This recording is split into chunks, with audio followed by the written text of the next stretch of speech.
All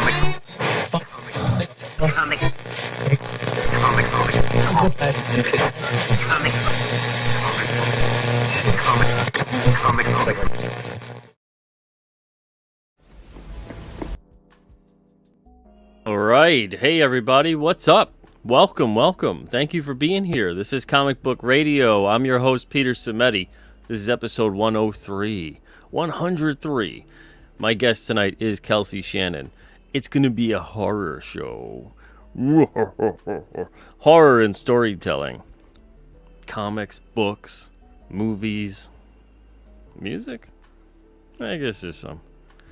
All that good stuff. We're going to be chatting about it tonight. Some of our favorites. And we want to know what your favorites are, too. And by that, I mean you. In the chat, we got Schism here. What's up, Schism? Hopefully you're doing good. Jackson Taylor in the house as well. Let's go this. No tone like the present. Is that like a thing? Or is that like a typo? Let me know, Jackson. I'm Mega. What's up? Hope you're doing well. Thank you for being here. H is for Heretic. Hope you're doing good. What Geeks Do Network says the moon is at 99%. Let's get crazy. 1% is going to be like, maybe you shouldn't do that. Full moon yesterday, a hunter's moon, which means that on the King Cryptid campaign, there is a full moon special. I'm extending it till the 31st, just because, why not, right? Halloween. It's for a beanie. A forest green beanie with the King Cryptid logo in yellow. Embroidered. Nice. A bunch of you guys have gotten it. Thank you so much. And right now it is up on kingcryptid.com, which will take you to Indiegogo, or alternacomics.com/kingcryptid if you want to back direct at the Alterna site. Fritzy Schnitzel, what's up? Hope you're doing well. Thank you for being here. Stato says, had to drop in and say how excited I am to hear this one. Can't stay. Drop in a like and a promise of listening to the replay. Hello, Pete, KELSEY, and the all-important chat. Thank you, Stato. We got Metatron's Cube here as well. What's up, Metatron? KELSEY was on time. When I got into the show, into the green room, there he was, KELSEY, just waiting. Look at that, right? So he was good. See, me, I was a little late. Because computers like to update things out of nowhere. Grape Nuka-Cola. Hope you're doing well. Thank you for being here tonight, Grape Nuka-Cola. Linkovich, thank you, says KELSEY. And we will be bringing him out in just a second. Randy Scribner in the chat as well. What's up, Randy? Hope you're doing well. Manny, thank you for joining us tonight. The Beam Pad is here as well. What's up? Rick Saylor, how's it going? Thank you for being here. We got World Wizard Captain Infinity. What's up, Cap? Johnny Slaction in the house. How you doing, Johnny? Haven't brought on KELSEY just yet, so yes, you are in time. Daniel Goodwin as well. What's up, Daniel? All right, without further ado, and yes, Metatron, I was telling KELSEY it's like every 3 days this freaking computer does updates. Okay, let's bring him on. The man of the hour, Mr. KELSEY Shannon. Hey-oh! Hey, man, I'm going to tell you, music does apply to this conversation, because I've heard some country music that I would classify as horrifying. So, yeah, we can definitely talk about some music. There's some country I really like. No, I do too. I'm like, but see, there is, like, you could say the Black Moon Rising, what is it? I see, Bad Moon Rising. Bad Moon Rising. Oh, yeah, like Creedence Clearwater Revival. I always remember that from kind of Halloween. That would always come up. That's true. Remember that DTV monster hits back in the day? Disney did it. It was like one of the only really good things Disney did on TV. Always what I'm kind of referring to, because they played that song. Yeah. And I loved it. It might have been the first time I heard that song when I was a kid. But it was a great compilation of songs.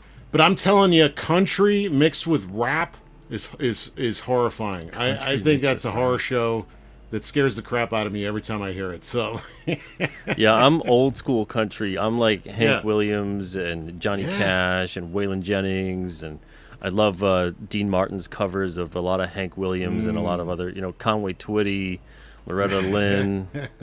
Like I'm kind of What's a Conway Twitty song? Hello, darling. Yeah. Nice to see you. It's been a long time. Yeah. I forget the rest of that song. It's yeah. That I love old country, old school country. Yeah, good Yeah. stuff. Yeah, but there is a lot of it that I'm not that happy with. Yeah, well, I mean, I remember when new country was a thing. And new country is now old country. But like, I hated new country because I was a grunge kid when that was going on. And I okay. dating a girl who was all wearing the Rocky Mountain jeans. Listen to the I ended up going to a Clint Black concert. So I was tortured with it. It's funny though, because well, I guess some grunge definitely had shades of country in there and folk. I guess. I mean, you could say like I would classify it as like the way far into country, which is southern rock. Yeah, Right? yeah, yeah. Yeah, because Or, they kind of had like a Creedence, like Bayou Rock kind of thing going on, and Yeah, then yeah. especially depending what band, you could say Cobain kind of had a twang to his voice, you know, and certainly How when dare they you, went, sir? so, well, hey, I'm thinking Nirvana Unplugged, especially when he's breaking out like the Meat Puppet songs, That's true. It you had the know. same kind of stuff though going on. Like my life sucks. I'm crying in my beer. Yeah, In a yeah, weird way. yeah, exactly. There's a lot of stuff like that. But anyway, hey, what's up, spaceman? Coming down from above. Thank you for being here, buddy. The thing with tonight's show is we're going to be discussing horrors that we enjoy. Oh yeah, good. Did you ever watch the Tales from the Crypt show? Little bit, a little bit.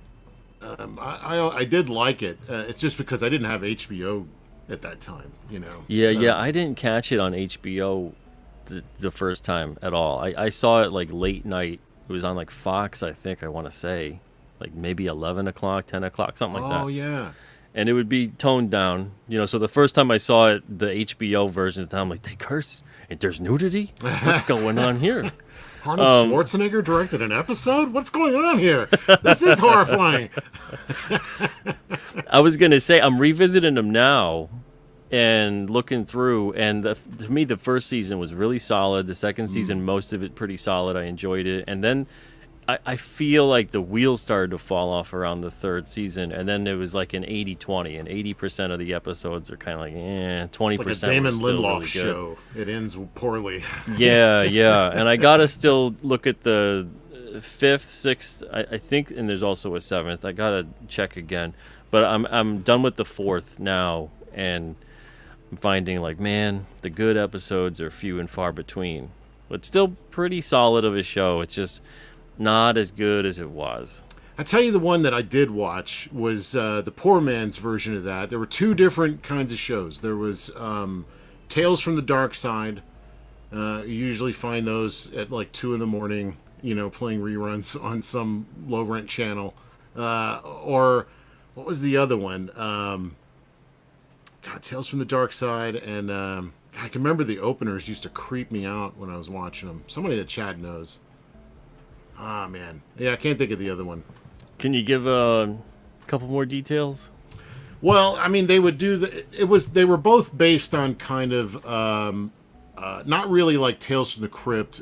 They were more in the vein of Twilight Zone.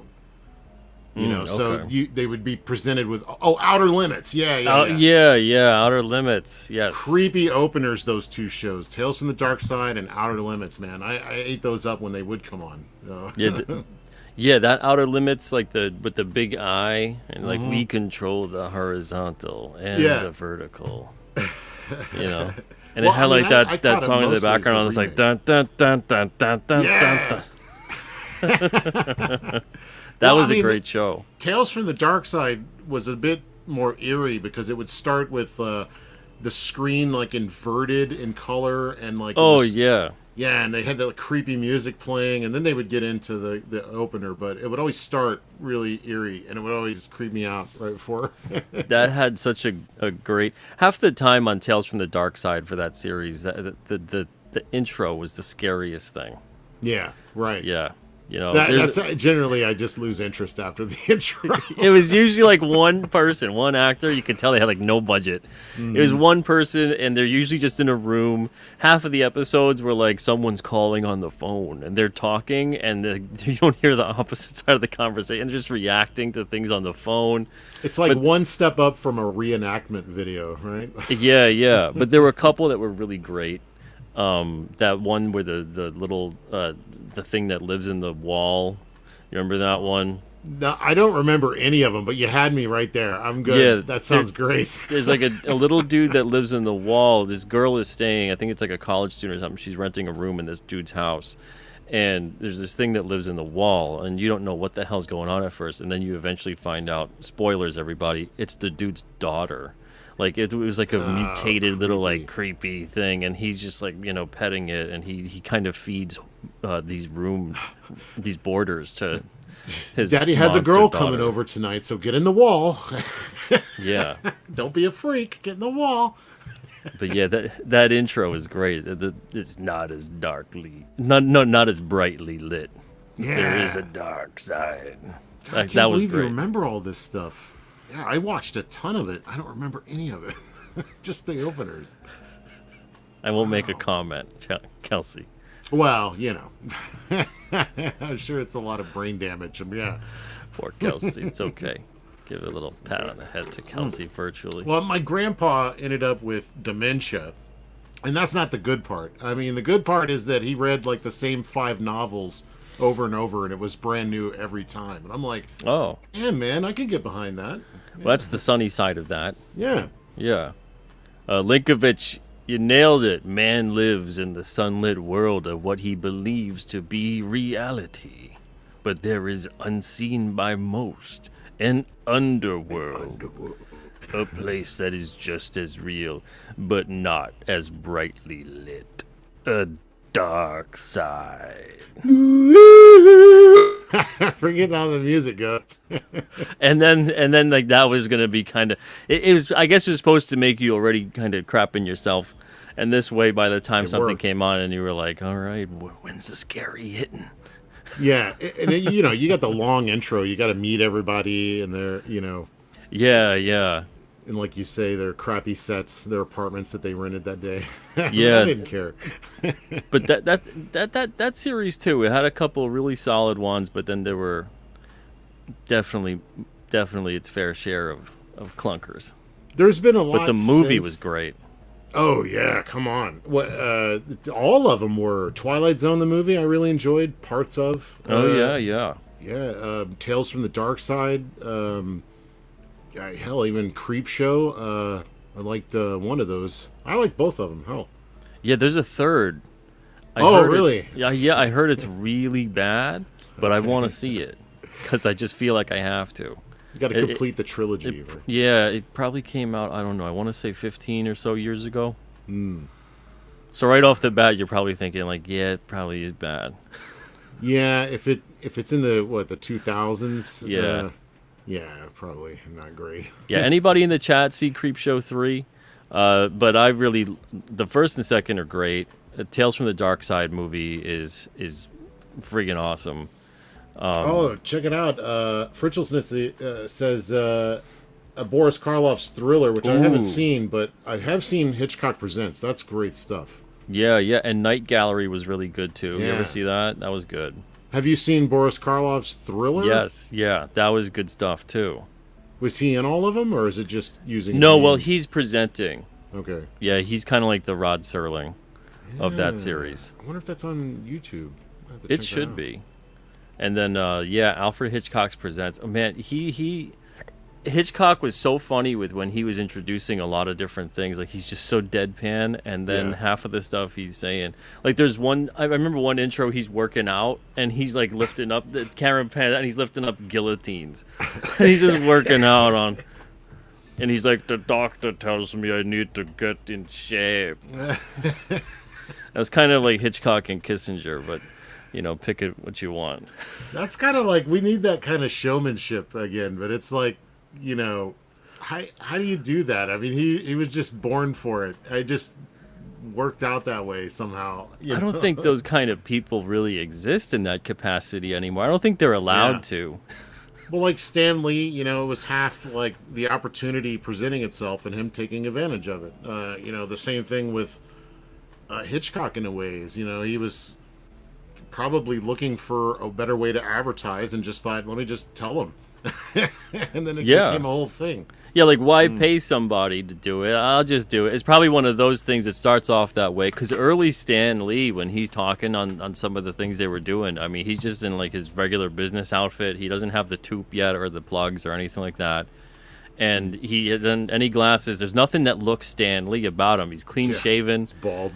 He's and he's just like, Marvel comics are really good, and you should read them. And like that's kind of it. There's nothing to it. And and then he kind of turned into who's that fight promoter who's like the expeditiously, superstitiously, fantasticaliciously comic of Spider-Man, true believers. I'm like, sold. I'll buy whatever you're selling, sir. Is that man? Who am I thinking of? Is that Oh, I got the name on the tip of my tongue. I can't remember. He's got the hair. Don King. Yeah, Don King. Yes. Holy smokes! In my head, I'm thinking Rodney King. I'm like, that dude is totally different. That is not the dude. I'm like, I know it's not him, but it's a name that sounds like his. Don. Yeah. Don King. Yeah. Yeah. He kind of turned into that promoter type. Linkovich says Creepshow 3, 2007. Okay. That's when I gave up on movies, really. 2007. Yeah. See, what happens, Eliza Barr, is when your brain gets full of crazy facts about everything else, other things start to blend. Oh, it does. Yeah. Big time.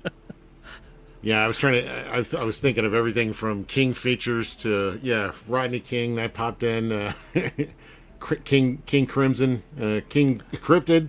Yeah, it's like it's so close, you're so Don Chen, it's like it's right there. Don Cheadle, yeah. Oh man. But horror comics, man, there are or were really, really, really good ones. I haven't. If you're in the chat, or Kelsey, if you've read a mainstream anyway horror comic that's been good in the past 10 years, let me know. There's a bunch of indie ones that have been coming out, even from people we know. But I really have an affinity for all of the old-timey. Like, even the pre-code horror, that stuff was great, too. But a lot of even the stuff that DC put out, like House of Secrets. Everything was a house. Is that considered horror? It's considered horror. They're like horror anthologies, And then, of course, Marvel had all of their, like, horror was really big in the 70s, I guess, with these comic publishers, once they were able to kind of put EC under.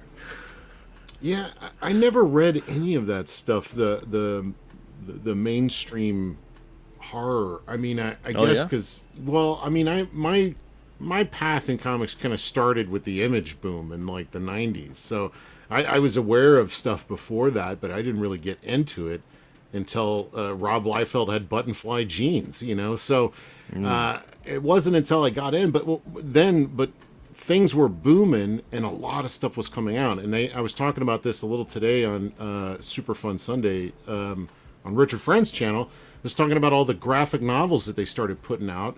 And so, like, Batman Arkham Asylum was horrifying to me. It was really scary, and because I'd never really read anything like that. And then that led me into Scott Hampton was doing Night Cries, but I couldn't afford it. But then I was picking up heavy metal, and he did a book in that called The Upturned Stone, and it was like a horror story, like a classic kind of, Stephen King kind of thing. Bunch of youths in the early 60s, 70s, I guess. I'm not really sure when. But, yeah, it was great. Good story. So I don't know about mainstream houses of horror and even, like, the pre-code stuff you're saying. Like, I don't know. I'd be curious to see if that was actually scary to me. Well, not much is scary to me, honestly. The IRS, that scares the shit out of me. That's always the difficult part, I think, with horror comics. I think it's more about suspense within the story. Yeah. But you can get a little bit more with film, and I think honestly, 100%, it has almost nothing to do with the visuals. I think it has a lot to do with the sound. Oh yeah. Watch a horror movie and just mute it, and it just you're just looking at it like, okay. Well, if you the combination of all of it, if you have like I've seen some stuff where the actor is really portraying the emotion of it or the horror of the moment, and it's mesmerizing when it's done right. And the director, when they recognize that, they lock that camera in, man. They don't cut. We watch it. We're gonna watch her terror play out in real time, and it's, man, sometimes it's like electric. Yeah, and you can really, if you study horror films that do it right, you see that they linger too long. Yeah, or not long enough. Yeah. Most of the time, it really is that uncomfortableness is constantly prevalent throughout the whole thing. So and then the same thing with comics and horror books. I think if you really can build in characters that you're supposed to care about, and then up the suspense, then you can play upon certain aspects of horror. But if it's just a visual, like a constant visual thing, like people that think that horror equals gore only and the visual aspect, that gets played out really, really easy. Well, a lot of people bring up Junji Ito, and like I didn't really get into him until just recently because like the art, I'm like, it's okay. Yeah, I've seen better, because I always come at it from that point of view. But then I saw this story about people going into like a hole in a rock that's shaped just the perfect size for them, and people just compelled to go through this hole, so they have to like fit their body into the cookie shape of their body. And as they're walking right towards the end of the hole, and they're coming out the other side, the hole gets too small and they're stuck, and they have to like go back. So, and it's like when you start thinking about the implications of that, the terror really sets in. So I think he taps into that deeper kind of existential terror, not just a visual thing at all. Yeah, exactly, that kind of phobia. Whatever it may be. Are you do you have phobias at all, Kelsey? Is there anything that irrationally makes you afraid?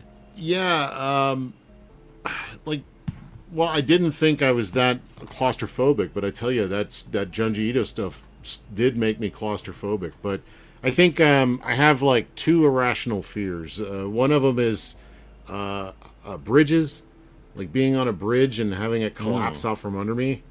And the other one's being eaten alive by anything. The bridge one maybe could be considered irrational, but that other one is very rational. Rational, yeah. It keeps me alive, being afraid of being eaten alive, yeah. I think we all kind of don't want to get eaten alive or eaten at all.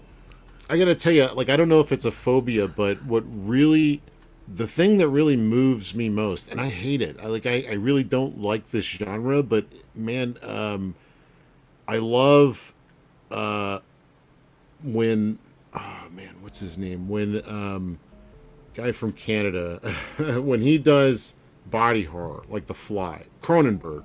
Oh yeah, holy smokes, Cronenberg, yeah. Cronenberg and his body horror is so compelling and horrifying. Like, I almost can't stand it. But it's so well done, and the way he does his gothic kind of horror of like his early stuff. He really gets to the root of, it's gore, it's gory, it's horrible, but it's the psychological aspect of your body changing and falling apart while you're watching it, and things like that. It's like, oh my God, that's horrible. I can't take it.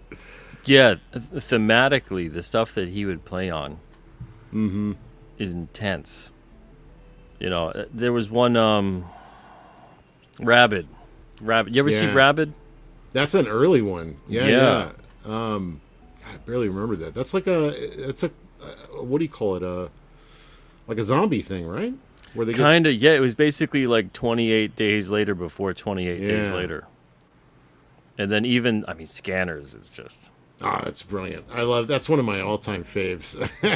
But yeah, The Fly, Scanners, Rabid, and just so many good ones. But I'd love, I love the idea of trying to, like, I can point to so many movies that have moved me in that way. There have been great horror movies, psychological horror, physical horror, good slasher films, but I can only think of like a handful at best comics that really affected me as like true horror, and I think that's a real challenge, Yeah. because we have Yeah. such limited things to play with, and I would think that and this is going to sound strange, but I think the Korean web manga stuff has a better opportunity for horror than almost any comic delivery system, because we have the page flip as the reveal, so we can build up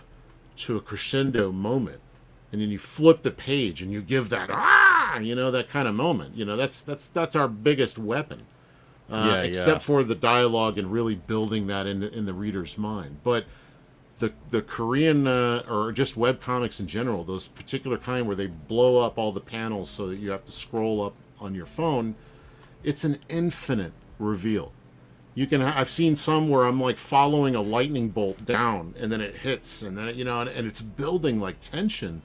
Just for every time you scroll up, it's like a new reveal, and I was like, man, the potential here. And I'm sure people are exploring that. I don't follow enough of it to really know any better, but yeah, man, I think that there's an opportunity for that kind of thing for horror. If we maybe break the bounds a little bit. I mean, comics. I mean, I don't know, man. I've seen it done really well. Do you think it's what do you think would make, other than that, what do you think would make comics scarier, a more effective medium for horror? I mean, aside, I guess if we could hit on all of it, like writing and art and whatnot.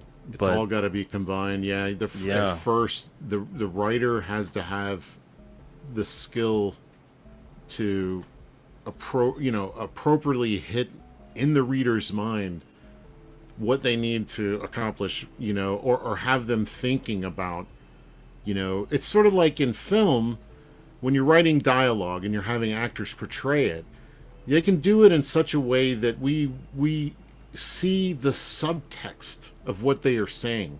So they could be talking about one thing, but based on their acting, we can actually see how they really feel about this other person without any kind of like internal dialogue. In comics, that's a lot more difficult. So we have to have captions, we have to have other things, but you can use that like against the reader too. Like you can have, you got built up expectations. Where a lot of people who read comics are used to something. Yeah. And if you can build that up and pull the rug out from under them, it's just not many people do it. The writers who are really worth their salt, like, Garth Ennis, for instance, I think his stuff is pretty scary, but it's mostly about the reality of things, the horror of inner city, the horror of war, the horror of, and it can be very scary. And then you got who's the bald guy, the other guy, or Alan Moore, or any of these guys, these really super intellectual writers.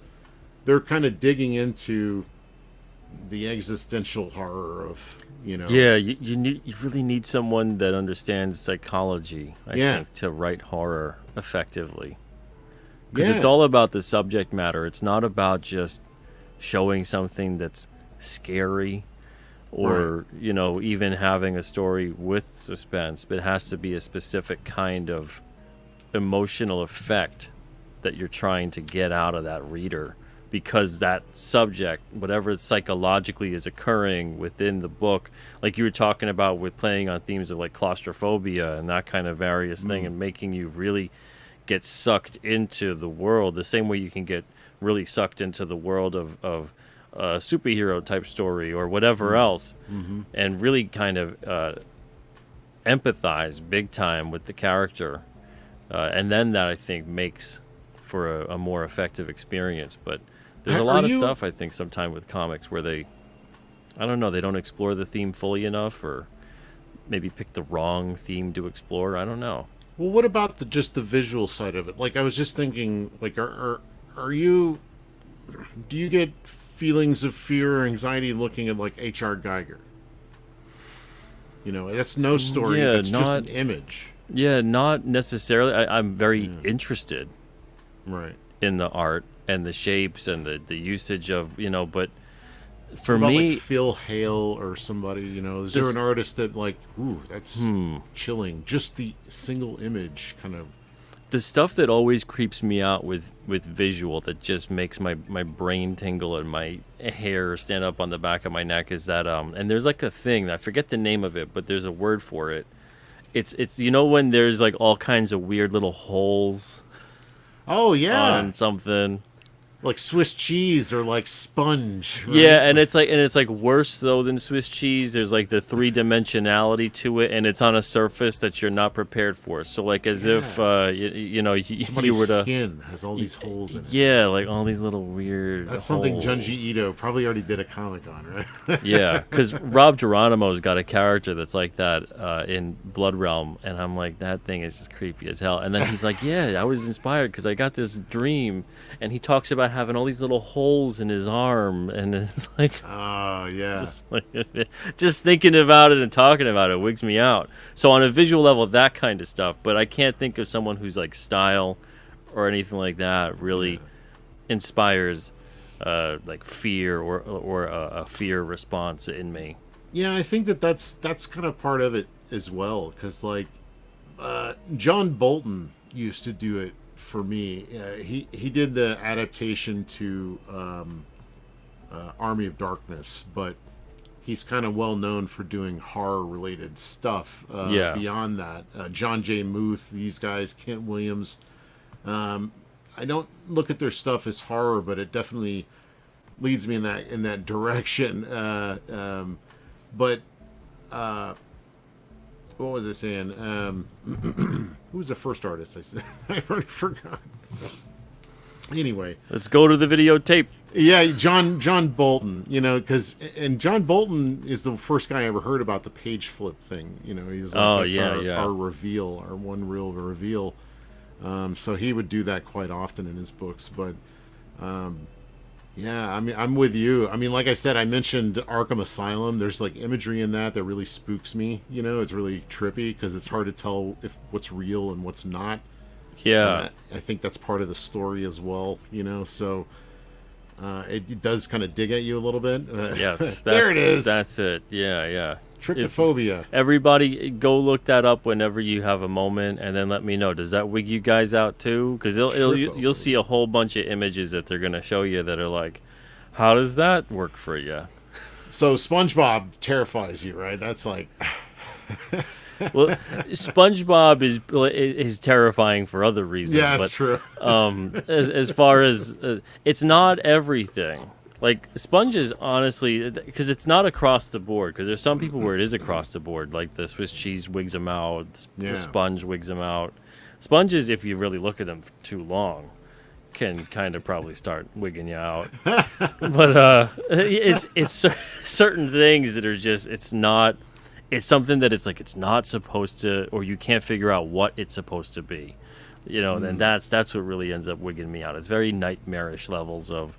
It doesn't really happen too often, but there are things in nature where I've seen like certain plants or certain insects or certain types of things, whatever it may be. And especially when you can see there's like a separate layer underneath kind of a thing, and then there's the holes that reveal, and there's little shadow, and it's creepy, I mean, like I said it before, I mean, there's not much that really spooks me. I mean, I love horror, but it's almost like a roller coaster ride for me. Like I get the laughs. Like when they do the jump scares and stuff, it just makes me laugh like a roller coaster ride. And occasionally they'll get into something that's really disturbing. Like one of my favorites. In fact, I pulled some out. A couple of my favorites, and I couldn't find I couldn't find the one of them, The Thing. I couldn't find my thing. It's a common problem these days. That happens the older you get. But that's one of my favorite because it crosses the bounds between like a monster film and a psychological film. You know, because you don't know who to trust. You know, so I love that kind of stuff where it crosses.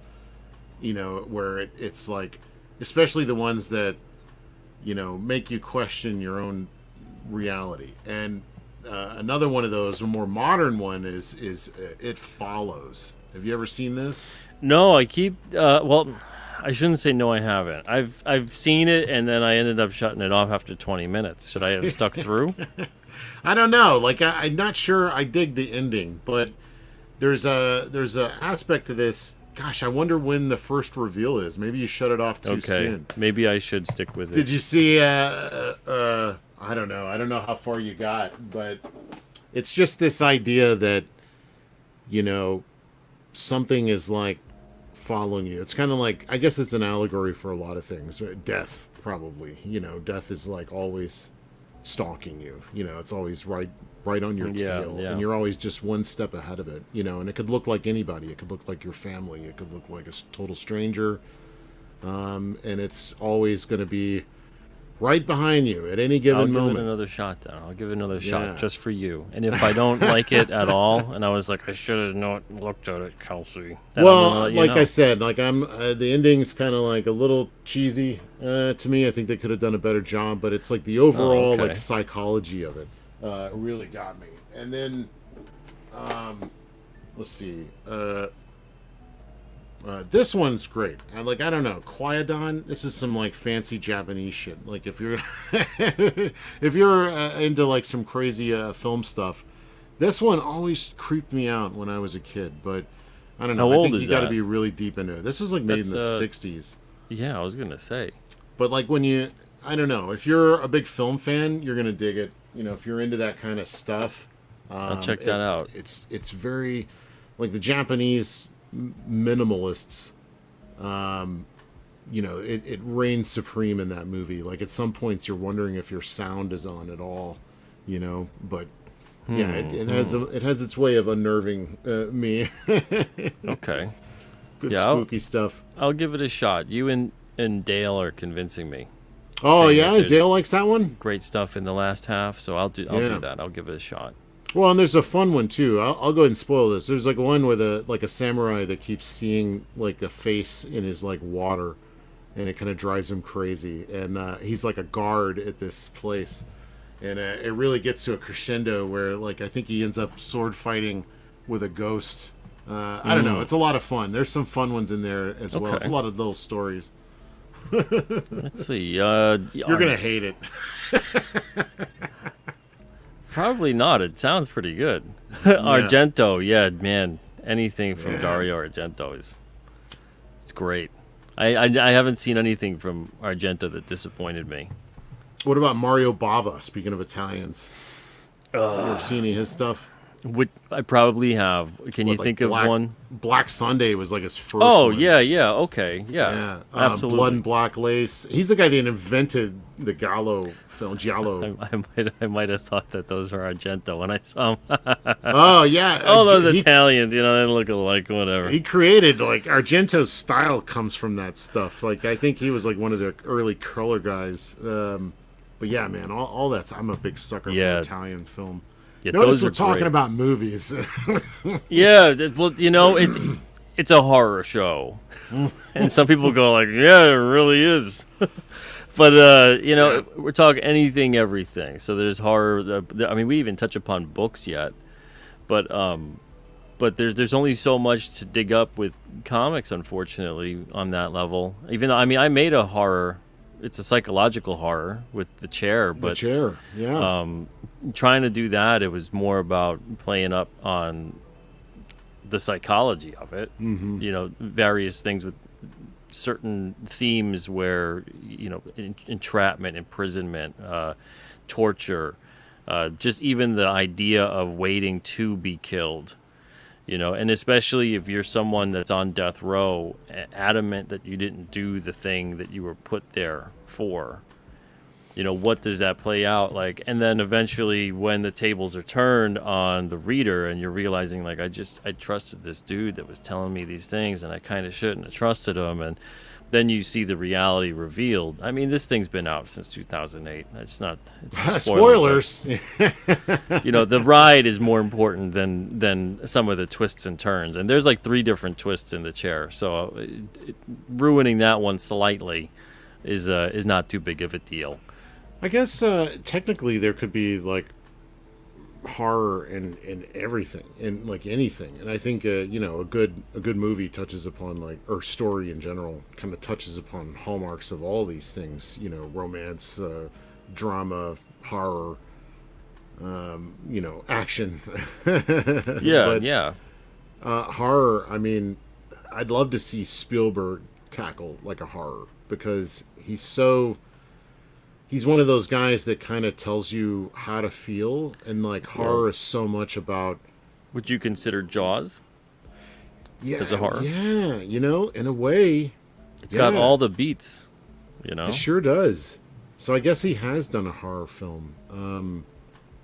Yeah, I mean, even if you think about it, Close Encounters, it has some like. That's true. Yeah. Horror elements to it, of the unknown. Yeah, and then also finding out that the enemy isn't necessarily who you would think it to be. Right.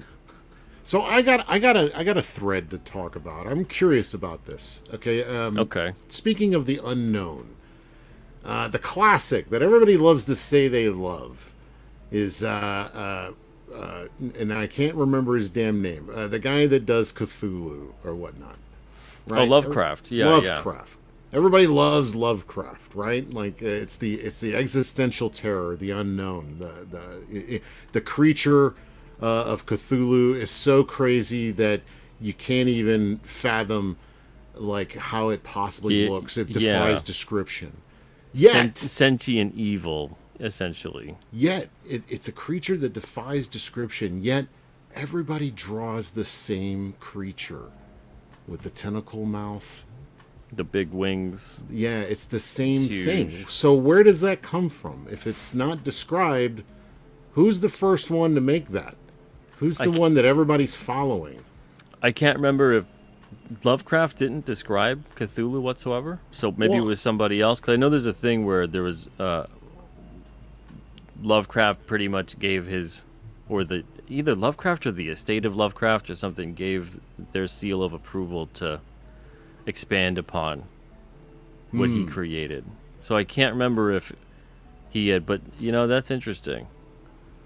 Anybody in the like chat, you guys the chat is always smarter than us. Yeah, that's why I'm looking at the chat. And I go to them because I always wondered that. The chat, I trust. I've never read Lovecraft, but I do know that he talks about it defying description. Yet everybody seems to have a very clear idea what it looks like. If there's never been a description, Kelsey, then that's horrifying.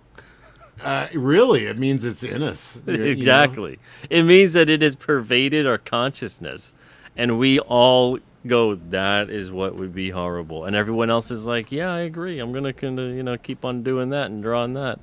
Okay, let's see. The real JBC says he believes the description comes from a strange statue recovered from a cult busted in the bayou by the police detective. Ah, okay. So that's they can describe it in that's just some guy trying to make sense of whatever was in his head, Okay. Yeah, okay. That would make sense then.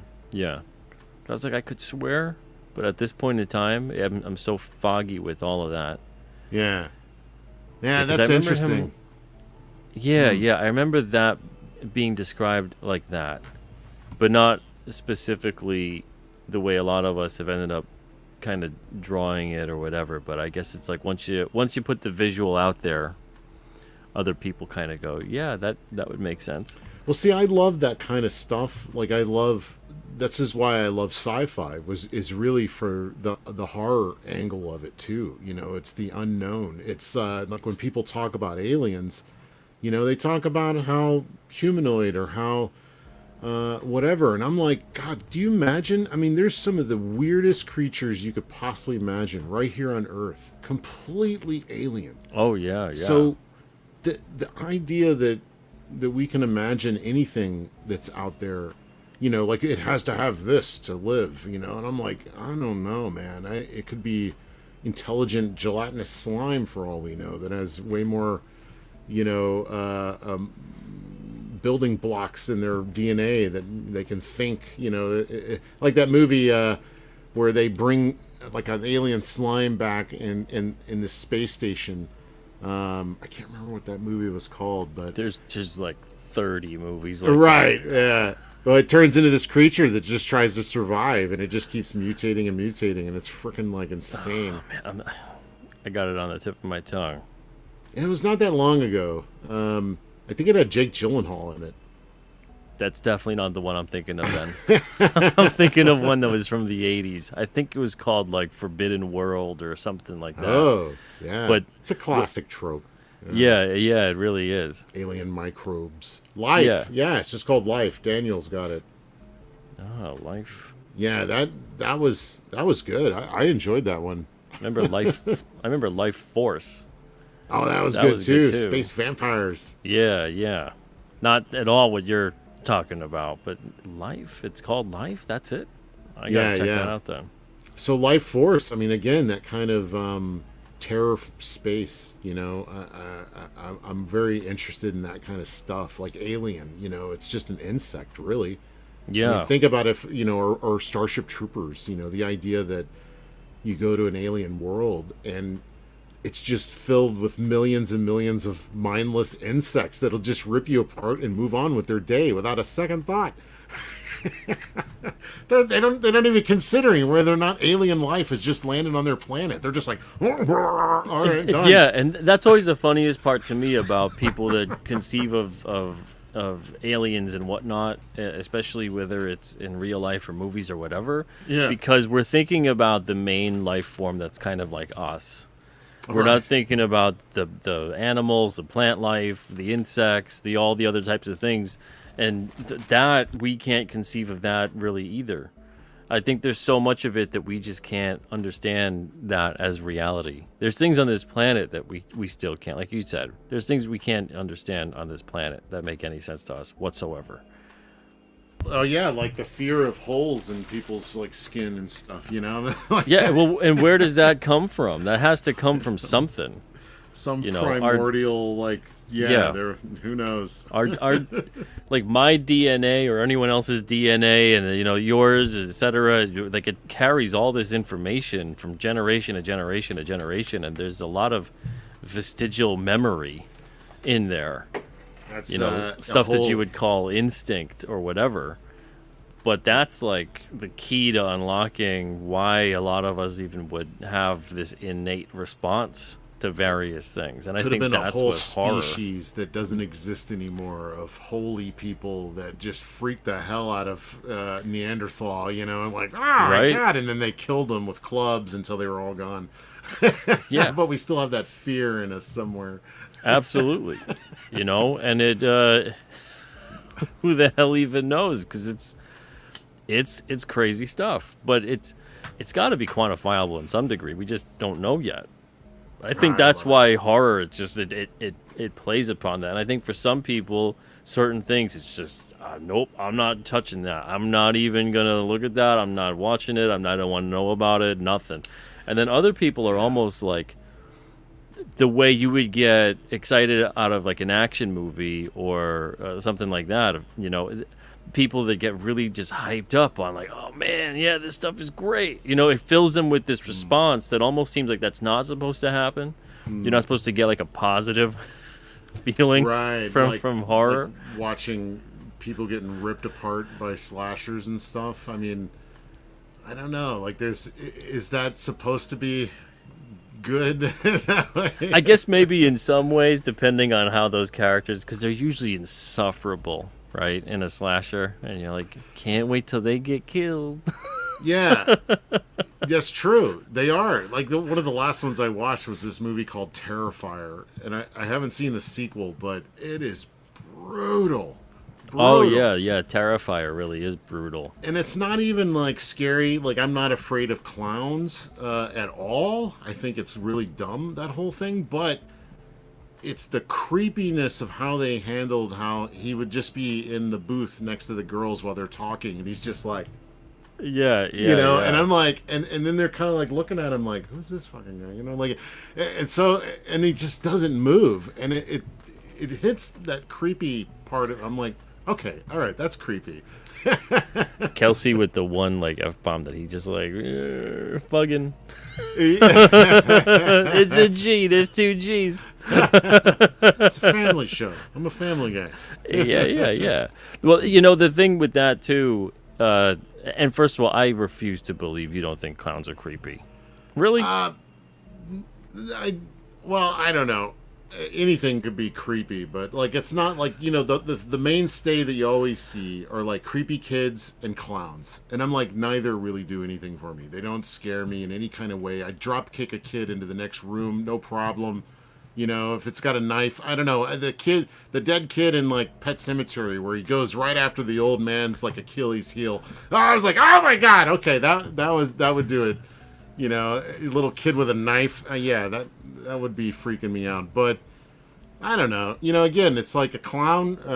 There was a great video that's going around Twitter right now of some war vet who's at a shitty job and he's on his third marriage and he's just trying to go home and enjoy his day, and there's some guy in a clown outfit throwing a ball at him, and he was not afraid. He was like, I'm waiting for you to do something, clown boy, like, because I'm about to ruin your day. And it was just so funny. It's like, yeah, it's pretty much how I feel about clowns, It's Let's like do in it. Seinfeld when he meeting Joe Davola. And Joe Davola's all like, make me laugh, clown. Yeah. Joe Davola scares me more than the clown. That's why Joe Davola as a clown is very frightening. That's true. Yeah, that guy, I think the same guy that plays Joe Davola, isn't that the same guy that shows up? Maybe it's a different actor, but there's a guy that shows up in, it's either Arrested Development or, no, I think it's Always Sunny in Philadelphia. It's like this creepy guy and his brother, and they're always wearing like, I'm not talking about the Diaz brothers, trust me. No, they're wearing like bathrobes, and they might be like sleeping with each other. I don't know. They're like creepy. I don't know if anybody knows what the hell I'm talking about. What's KELSEY talking about, guys? I can't piece it together. It might be from something I haven't seen. Jackson Tyler saying I'm like Sam Winchester with clowns. I haven't hate them. I don't know what that means. Always Sunny. So it is Always Sunny. Okay, yeah. Those guys are creepy. Yeah, I mean, see, that's the kind of, when you're talking about the stuff that you stay away from, for me, it's like, it's generally like the real horror of what human beings do to each other. That's where... that's a whole other level. Yeah, that kind of stuff to me is real horror, and I just can't stomach it. I'm like, I have enough of that in the real world. I don't need that in my entertainment.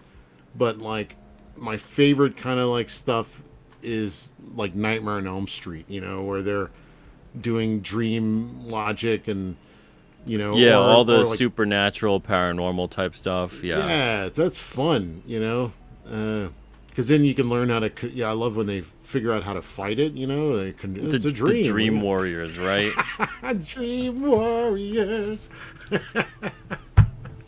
Yeah, I like all that kind of stuff, and I love the kind of existential terror of like space. Where just the idea, like Gravity. Gravity was a horror film, man. I mean, when the idea of just floating through space until you run out of air, that's terrifying. Absolutely, man. Yeah. I was talking to Shay the Red was on the show last night, and she was talking about listening to like true crime podcasts and things like that, and I can't do that stuff. I did so much research with the chair into serial killers and death row phenomenon and all kinds of different things, and reading all kinds of different stories about different people who would be sent to death row, whether they were innocent or guilty, and reading various things about them and diving into psychology. And I did enough of that, and I was like, I'm never doing that again. That's why my next book after The Chair was a children's book about a kid that plays hockey. Yeah. I just need a total palate cleanser. And I'm never going back down to that again, because even though King Cryptid, like, I touch upon a lot of serious themes within that series, I don't go into the serial killer level, the very disturbing kind of. I don't want to go back down that path again, look into that. I am done with that part of my life, and it's man, I can't listen to that kind of stuff. That I start getting like that weird desire to go and just take care of things myself. Yeah. Who's that band? It's like a kid show, but it's like a band that drives around in a super Winnebago, and they're like, we were talking about him like a few years ago. Oh man, they wear the blue costumes, like super suits. Aquabats? Are you thinking of them? Yeah, the Aquabats. Like yeah. That's about the level. You're talking about doing a kid that plays hockey books. You know, I'm like, I could be. Just give me Aquabats. I could do that for like the next 10 years. I'll be happy. I love the Aquabats. I remember when I had years ago when I interviewed MC Bat Commander on the on the show, and you were like, I come back to Twitter and I got a DM from you, and you're like, Pete, I will stop everything I'm doing. Yeah. If you can get a comic going with him, I will draw that comic. Yeah. I was dead serious too.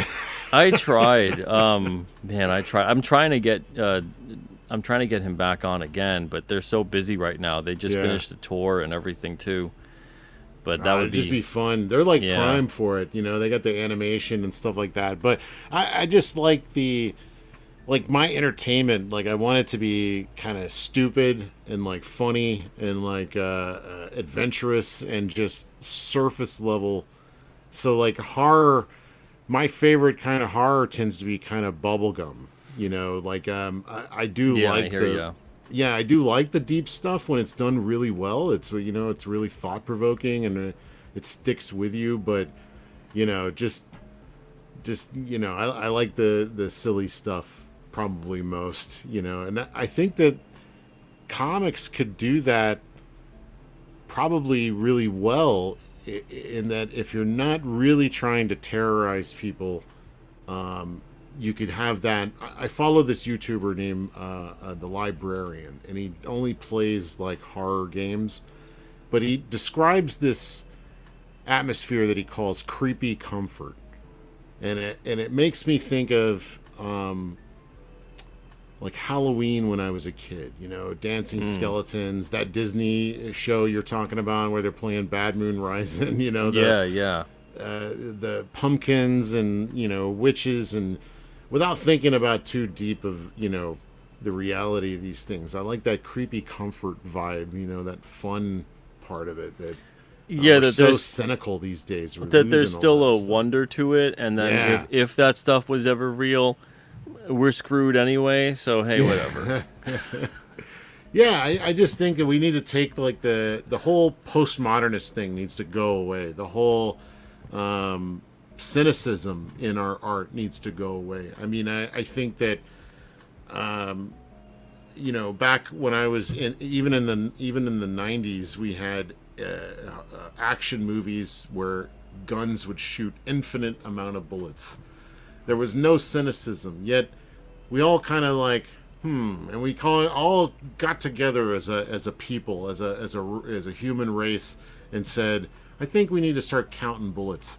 And like, I think that was the beginning of our cynicism, because then like we get to superhero movies finally, and long gone are the days of Superman in this blue and red tights. Now it's all black leather. So we've gotten way too cynical. Yeah, and I think we need Superman needs armor. Yeah, right. That kind of thing. Or his outfit is made up of like millions of little Superman symbols. Somehow like a yeah. What the hell? What I love is in the comics there's like a bioelectric field or something like that. Like there's an energy field that he has that's like a little aura that's just above the surface of his skin, which is what explains why his suit can take a tremendous amount of damage, as much damage as he can personally take. That's the only reason okay. why. Yeah, and there's like an explanation for it. And that's why his cape can get damaged, because it'll be so far off of his person. But that's why also when he goes up against certain villains that can actually make him bleed, that the suit can get torn, because at that point in time they're so strong that they are penetrating that aura. Well, his power comes from the sun, and it's kind of like the Earth's magnetic field. Almost, Yeah, exactly. It's like the sun that. generates a magnetic field in his body. That's why it's interesting to me when people are like, "Oh, he would need this kind of a thing, and it would come from Krypton, and it would be this kind of armor, and yada yada." And it's like, when he was a baby, so they didn't like measure him out in Krypton, and be like, "Okay, you're this is the suit size you are, sir, and we're gonna Yeah. send you off on that ship." It's like he's a baby coming in with just what he had. He didn't have a suit prepped for him.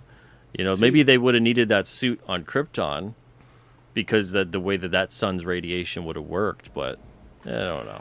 That kind of brings up ideas of like that unsuccessful Fantastic Four stick movie, or even what you just described sounds like you could really milk the horror out of those moments. The idea of sending your only child away into space, the horror for the parent, the horror for Ma and Pa Kent confronted with an alien from space. I mean, there was a great Kyle Baker, it's a comedy, but a Kyle Baker short about a babysitter trying to take care of a baby Superman, and it's like they eventually did it in The Incredibles really well with the baby that has the powers that are manifesting. So you can imagine what Kyle Baker did. It was perfect. But yeah, when you think about like the actual terror of that kind of thing, Yeah, you absolutely. can make some like superhero horror comics. Oh yeah, and that's stuff I'm doing too with King Cryptid, where there's horror elements in it, but it's not that bleak horror. Because I mean, I'm not gonna mince my words here. The Chair was pretty bleak. So if Yeah. anyone that reads King Cryptid that thinks there's like a lot of redeemable characters within the Chair, they're not really gonna find many, if any. Different kind of horror. Yeah. But in King Cryptid, definitely I'm gonna have there's characters that are redeemable, but even if they aren't, there are characters that do evil things, and there are characters that try to right the wrongs of those evils. So it's a different kind of, there's a balance more or less to it. But in the Chair, it's just like, whew, this is tough, and I get that. What is your like favorite kind of like, if we're looking at like the genres of horror, sci-fi, slasher, existential, psychological terror, like what kind of like what's your favorite kind of horror trope? I mean, I go immediately towards monsters and creatures, Yeah. but then the next thing I go towards is more like that, like suspense and mystery Yeah. horror. Oh yeah, Yeah. yeah, good stuff. I really like both of those are excellent. I recently, well, I say recently, probably within the last 15 years or so, discovered I actually like gothic horror, like the old Hammer films, like that kind of like, I don't know. I think when done well, it's like really fun. I think Guillermo did a pretty good one not that long ago. Can't remember what it was called.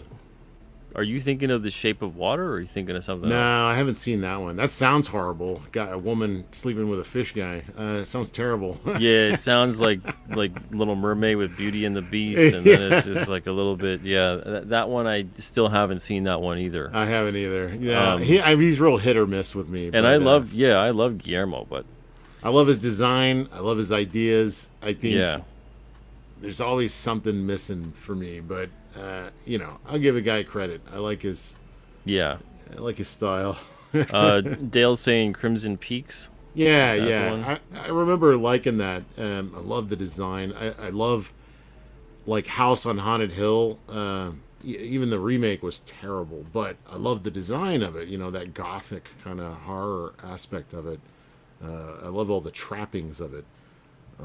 That's interesting stuff. You know, it was really good. It's like a 70s horror movie. I don't know if you ever saw it. It's a werewolf movie. But at first, you don't really...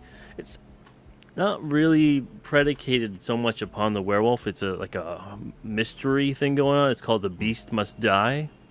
You ever see that? It's got Peter Cushing in it. And a couple of other... God, it sounds familiar. Yeah. It's great. I loved it. Yeah, I watch anybody anything else? with Peter Cushing. Yeah, anybody else ever see that? It was done really well. Even the opening, you think like there's something totally happening that's crazy going on, and then you're like, "Whoa, what was that?" That's it. It sets you up immediately for the tone of the movie. It's got like a bit of like the Most Dangerous Game vibe in it. With it looks like they made a remake in 2021. Is that Jada Pinkett Smith in there? Oh, you're killing me. No, I don't know. Yeah, but I see the remake. The poster's great. Or I mean the original. The original, yeah. Peter Cushing. Yeah, this looks cool. No, I haven't seen this. 1974. Yeah, if you could ever check that out. Sometimes it's available on like Tubi and other streaming services, but yeah, I'll check it out. Yeah. Eliza Barr says, "Oh yeah, I've seen The Beast Must Die. It's like the most dangerous." He goes, "Dang it, you just said my comment." Yeah. Imagine typing that. Oh. Yeah, I love that. The Most Dangerous Game is like, man, I really dig that. We watched that movie in school for some reason. I don't remember why, but I loved it. Yeah, you read the book and like and then later I became like a big fan of Val Lewton, who produced a lot of like horror movies back in the day, and they talk a little bit about that in a documentary about him, about how that movie was made for nothing, and like every set in it came from like King Kong, and like man, I just love that kind of stuff, you know. Yeah, it's got a lot of movie history within the movie itself. Yeah. Jetto says, were you thinking of Pan's Labyrinth? Is that the one you're thinking of? I like that one too. I mean, or what's the one he did with the kids in the orphanage with the bomb that like lands in the middle of the orphanage? I saw that one in the theater. I think that's just called The Orphanage. Isn't maybe. it? Yeah, I don't know. I don't think he did it, but I think he produced that one. I mean, I've been watching Guillermo since like when I worked at Blockbuster Video. His Kronos came out. Oh yeah. And I really enjoyed that. And then he did Mimic, which again I really enjoyed. The whole idea of like cockroaches evolving to like mimic human beings so that you get close to you. I'm like, that's a really interesting idea to me. I like that. Blade 2 was great. I enjoyed Blade 2. Yeah, I mean, he's got his neck. The one with the giant robots, you know. Oh man, my homie, you're talking about surviving the game. Yeah! That's a good one. You got Busey, that whole crazy story Busey tells. It's just I don't believe that was a script. I believe that was Busey just being Busey and just he's going off telling a crazy story about that dog. And then Rutger Hauer in Surviving the Game. Oh, I haven't seen that since since it came out on video. I need to see it again. That's a great one. That's kind of like Hard Target. Also, they did like a Most Dangerous Game thing. It's kind of like one of those where they're like hunting. That's not the one? I feel like there's one with who's the guy who played Morpheus in The Matrix? For some reason, I keep picturing him in one of those. Lawrence Fishburne? Yeah, maybe I'm wrong. Oh, no, maybe he was one of those prisoner movies where they were two prisoners trapped together having to escape. Oh, okay. I don't remember. That kind of sounds right. Yeah. Again, anything in the chat, guys, anything we mentioned that we're like, I guess that happened. If you guys know at all what we're talking about, please shout it out. I mean, you're talking to a couple guys. We've probably seen just about everything. It's all like blending at this point. You know, so much of it. I've watched Indian films. I've watched films from all over the world. I don't remember everything. Yeah, there's a lot of solid stuff. As Yeah. far as horror books go, you have any favorite horror books? Oh gosh. Man, I don't know. Like I read, like when I'm reading, it's usually like cheesy sci-fi from like the 70s and 80s and 60s even. But I read this one. I can't even remember what it's called. Honestly, I remember really enjoying it, but it was all about like this firefighter who just burned his hands like saving kids from a burning fire or whatever, and his friend is like a cop and they've both been just through some traumatic stuff, so they decide that they're going to go out west, just kind of have a road trip, and they end up in this small town that everybody's acting real peculiar, and some woman needs help, and these guys are a couple of like heroes, right? So they get involved real quick, and they find out that it's like a town of cannibals. It's almost, now that I think about it, it's almost the exact same story as what's that Tarantino one with the vampires? Dust Till Dawn. Yeah. It was almost exactly that. It was Dust Till Dawn in a book, and I remember really enjoying it. But like I've tried to read Stephen King. I don't like him. I agree. Okay. I agree. Yeah. I like Clive Barker a lot more. Yeah. But Stephen King just... man. Stephen King. I've never actually read any Clive Barker, but I'm a big fan of his films, and I definitely cater more towards whatever kind of brand of horror he's doing. I really enjoy that because he's dipping into that existential, unexplained, and also body horror, and also ghosts, and everything. Yeah, he's just saying, no, it's all there. Some people compartmentalize with horror and things like that, and I really like that aspect of him. It's a little Lovecraftian in some of the stuff he does. But I also like some of the stuff he does that's not really horror, even though it's got shades of horror. One of my favorite books from him was Thief of Always. And that's it's supposed to be like an all-ages book. It's definitely more thematically intense than what most people would consider to be an all-ages book at this point in time. With Stephen King? No, Clive Barker. Oh, Clive Barker. Oh, yeah. Interesting. Him doing a kid's book. And he constantly gets like screwed over by Hollywood all the time. Yeah. Because they want to do what they do to everything, and he's just like, nope. I like it. I like his Lord of Illusions with Scott Bakula. I remember seeing that in the theater. It's so cheesy, but I enjoy it. And then, I mean, the first Hellraiser just still blows me away. Yeah, Nightbreed, that's great. Yeah, speaking of oh yeah, the Books of Blood. Can't you remember his name? Yeah, Books of Blood. So what's a book? What's a Clive Barker book that I need to read? This is honestly, Michael nails it here. Start with Clive's Books of Blood for a good intro. Okay. They're like these. There's a lot of short stories within them, and they're great. Yeah. I've actually been wanting to read more because, like, when I do read, man, I love it because I get fully into it. Where, like, the never-ending story where you're like in it, Yeah. And you just can't stop, man. Pages are flying. Yep, totally get immersed in it. Yeah, exactly. Night Haunter. Nightbreed was basically horror X-Men. Yeah. You get Cronenberg in that too. Cronenberg, yeah, that's what I was thinking of. Yeah, the best scarecrow ever in Nightbreed. Yeah, that's fun. Clive Barker.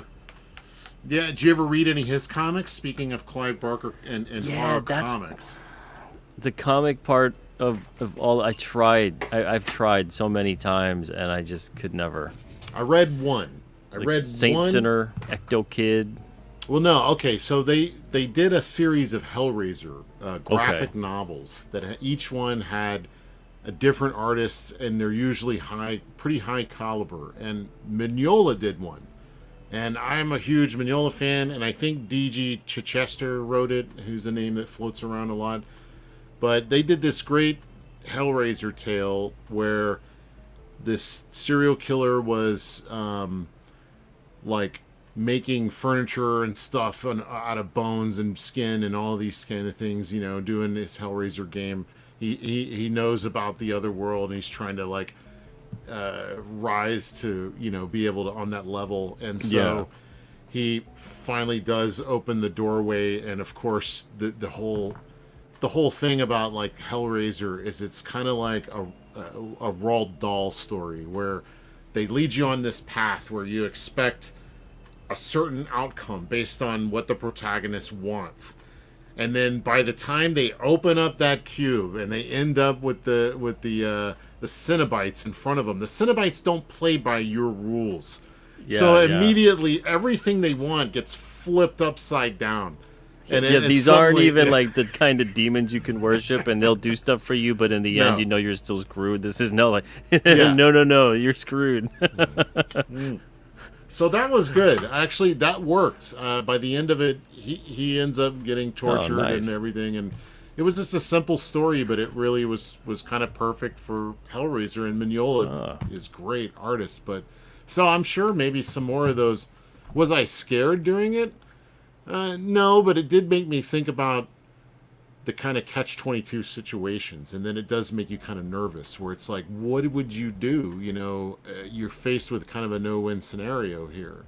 You know, everything you want has now been taken away from you, and you're going to endure an eternity of torture.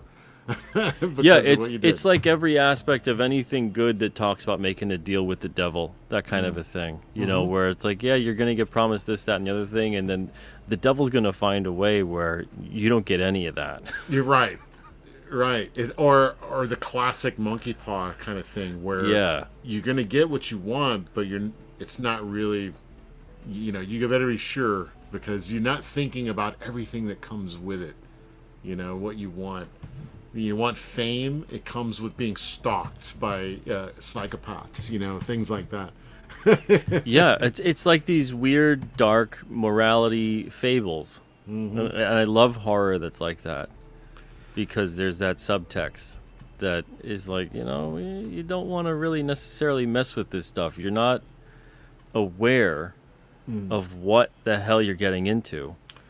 Well, and that's what's so great about his horror. Like even Rawhead Rex, you know, everything he does, it's about like an ancient kind of thing that has existed probably for all time. It's and we're just now running across it, you know, on accident generally, or thinking it's one thing and not fully understanding it because it's beyond our comprehension. I mean, that's good stuff.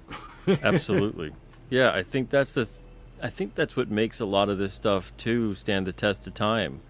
Because I don't think 50 years from now people are going to watch all the torture porn that came out in the early 2000s and all of that. Even as far as a lot of these horror stories go that are like this, where it is like this morality tale, it is like a fable, it is, you know, all these.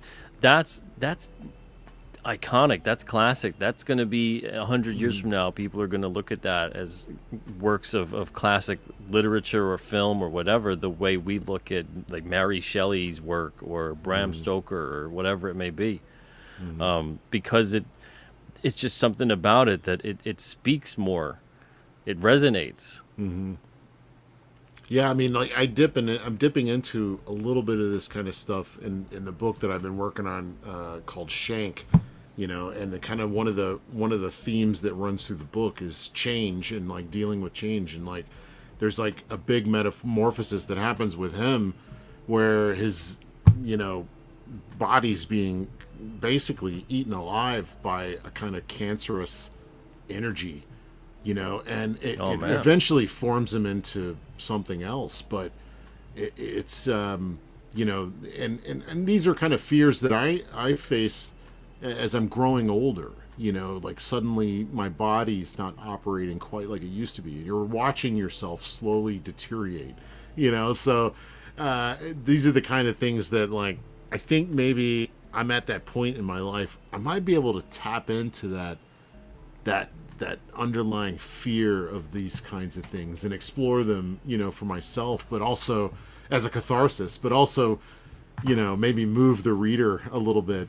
If you could just That hit it sounds just great, right, man. Yeah. what it's like to have your body like falling apart, basically. That's when you tap into something special, is when you can kind of get a little bit more real in your work. And some of Yeah. the stuff that concerns you, you're working it out in the story, Yeah, and not on like a self-insert level, but more on a exploring the themes, exploring through some of the stuff that you're feeling, some of the stuff you're experiencing, and put it into the narrative, put it into the psychology of the story. I think that's when you find something that, because we all experience a lot of this stuff and we all think we go through it alone, and then when you read stuff like that, you're like, oh man, it's like when you're listening to a song where you're like, I get what that person's going through, that hits me. And then, because we all think we're so alone and we all are so isolated and we all don't really, we're so disconnected from each other, and we're told that on a more and more daily basis. But then you find out, wow, we got a lot more in common, and man, you know what that's like? I know what that's like, it's, you have a connection, and then all of a sudden there's a bond that forms. And when you can tap into that and you can find something that resonates with people and you create that kind of work, where you get all these people that are like, yeah, man, I get what that was. That really hit me hard. There's nothing like that feeling, man. I mean, we're telling stories around a campfire. I mean, this is kind of the magic of this, is being able to like spin a yarn that not only is compelling for, and entertaining for just a moment, but also makes you think, that a little deeper about who you are and, your place in the world. And horror is really great for that, if for anything, to make you really glad you're not in the situation that those characters are in. Exactly. Yeah. It can always be worse. Yeah, that's true. It's your real hard in those kind of things. Be trapped in an ice station in Antarctica with a beast and it looks like your friend. Yeah, exactly. And you'll have to kill all of them because they want to kill you. Yeah. Could be worse. Let's see. Kelraiser says, you're good until around 45, and then everything is downhill. Yeah. There you go. I'm on my downhill slope now then. So yeah, you gotta work even harder at it to maintain a semblance of normalcy on some level. I mean, it's on one level, I mean, you do have this kind of existential terror that like you're not as quick as you used to be, or as dexterous, or your body's not quite the same. And but I also have a lot more patience, a lot more empathy, a lot more understanding of the world, of myself. So it's like, even though I'm terrified by what's happening with my own body, I'm also capable of understanding it and compartmentalizing it and rationalizing it and taking care of it. And so I enjoy getting older, with the That's like that whole song. What is that? I wish that I knew what I know now when I was younger. Yes. Youth is wasted on the young. Exactly. Yeah. Man. So I try to still, because I honestly still feel like the same kid, that was sitting on the floor watching cartoons Saturday morning, eating a bowl of cereal. Like, I still feel like that same guy, only I can't sit on the floor anymore. My back will kill me if I'm sitting on the floor. So, but mentally, I still feel like I'm there. So I really try to like hold on to, and not in that like, in that gross way, there's a lot of people that like try to hold on to their youth. They tell all their old football stories, and they try to hold, they buy a Corvette and they go get a bunch of young babes, and that's kind of like holding under youth in like a really negative way, That's more like an existential crisis as opposed to, right. Contemplating existence and acknowledging it and facing it and going like, yeah, this is a truth of this is what I'm happening. I'm getting older, but the other truth is also like mentally and spiritually or whatever, I don't have to be as broken down as my body wants to start being. Mm-hmm. You know, and if anything, that's the funny part, is that's what's going to help you to maintain your youth.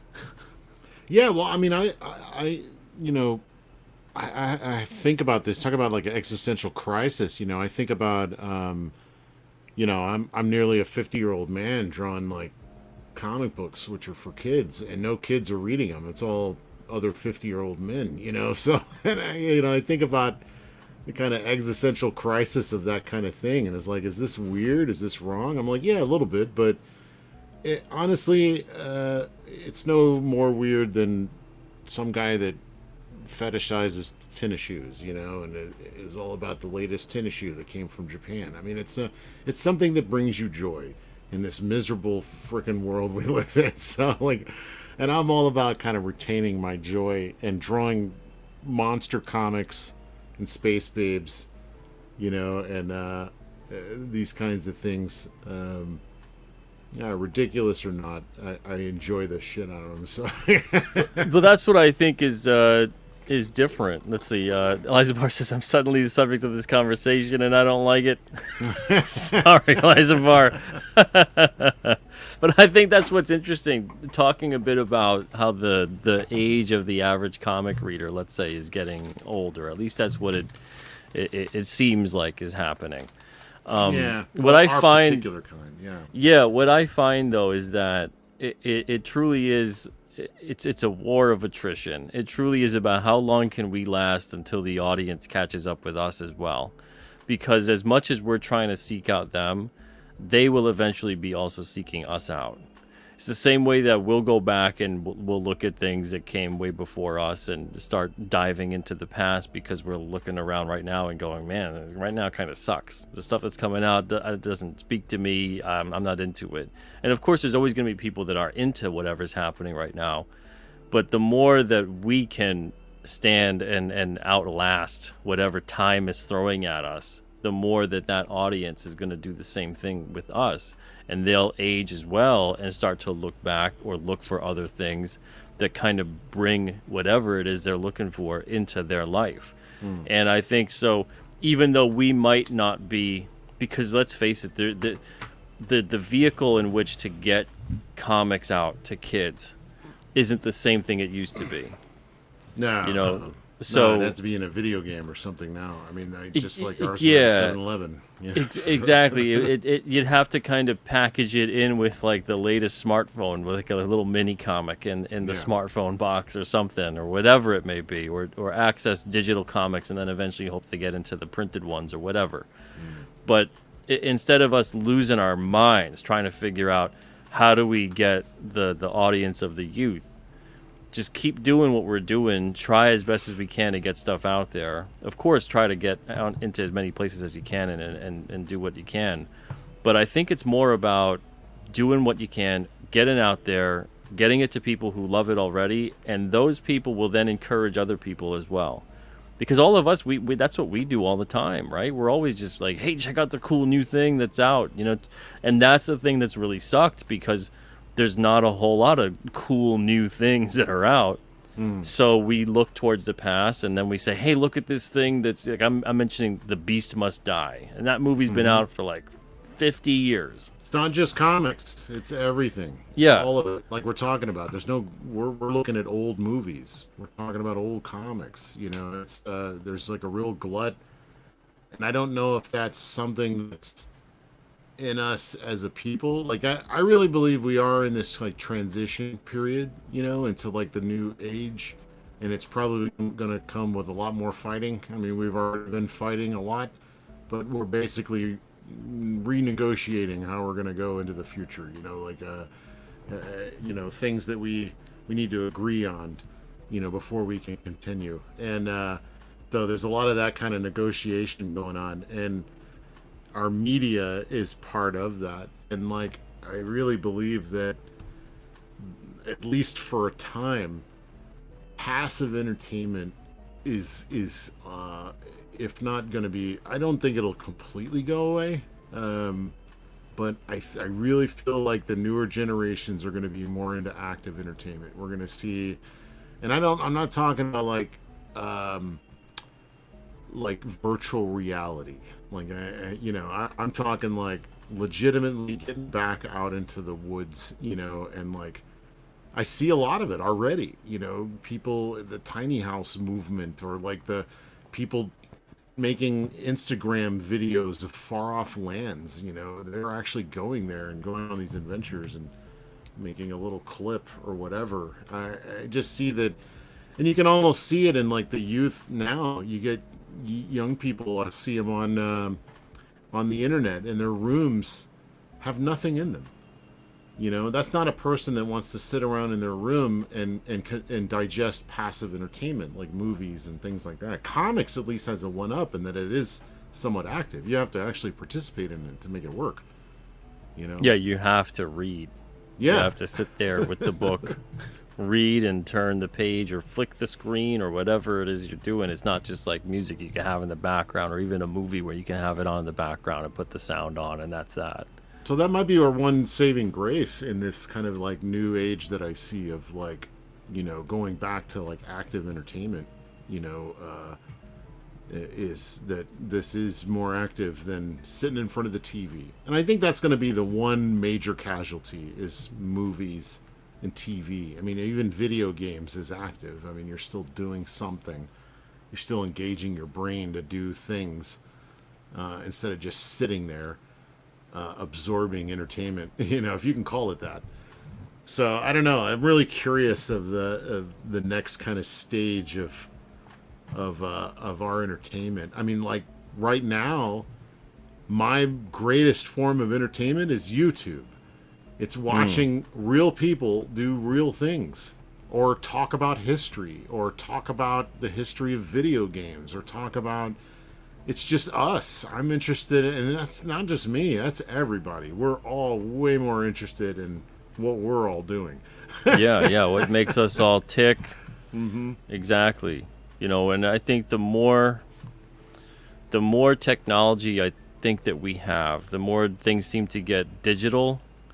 I think there's that counterbalance that occurs where people start seeking out physical forms of interaction and entertainment and whatever. I know that there is the idea of going down the dystopian rabbit hole where we all become robots hooked up and that's that, and we lose the physical world. I think in a realistic sense, there's so many unbelievably drastic things that need to change for that reality to occur. Which that point and that. I don't think we would see anything like that for generations to come, but I don't think we'll see anything like that in general. As much either. I think there will be aspects of people in power or whatever that might try to make that seem like it's enticing. Mm-hmm. But I don't think that's a reality that's going to necessarily come to fruition. I mean, they're working on it, like with the augmented reality. Like I remember calling this kind of thing out when I was in high school. Even I was like, when they can make it to where it's just my glasses and the game world exists in my reality, to where I'm not in their reality. They put the game in mine, and they're getting there. They're getting to that place where you could just put on a pair of glasses and a keyboard will appear on your desk and you can just start typing, and it's feeding into the computer. And all that, I mean, to me sounds really great. If they can get our computing down to that, where all it is a pair of glasses, I think that would be useful, because you can be out and about and doing things, and like, but you're, the terror of that, to bring it all back to horror, is that you're locked in. Tracking you, but they're already doing it with our phones. We're already there. Yeah. There's a lot of strange things, and I don't want to necessarily give in to the despair of potential totalitarian tech, but that is an avenue that things can go down. But just looking at the way that people behave, I mean, hell, even looking at the pandemic, I don't know if this was like this for a lot of people in their area. But it would make me just like smile to myself when I'm seeing a group of kids with no masks on in the middle of the pandemic, just hanging out still, walking down the block, joking, laughing, giving each other a shove. And I'm like, they're gonna see this stuff. A lot of these kids, not all, but a lot, and they're gonna go, screw that. That's never happening again. Yeah, we're almost there. I mean, we're probably there already.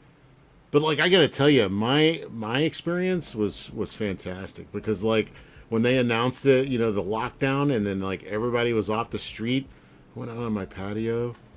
It was just quiet. It was so quiet, and I was just thinking, and I did everything just like normal. Went to the store, nothing was shut down, but the roads were clear, and I'm like, man, I could easily be the Omega Man, like surviving in a post-apocalyptic world.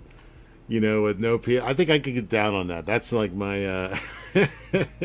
People think of that as terrifying. Being the last guy on Earth. But I'm like, nah, I can deal with it. I can. Some people can. Some people can. And then if certain things then eventually happen, and you start to realize, like, crap, I do need some kind of connection with someone. Nah. Like that's when I start talking to the mannequins, like the Omega Man. That I was just about to say. Then you start, you start painting smiley faces on things. Yeah, exactly. No. I mean, that's I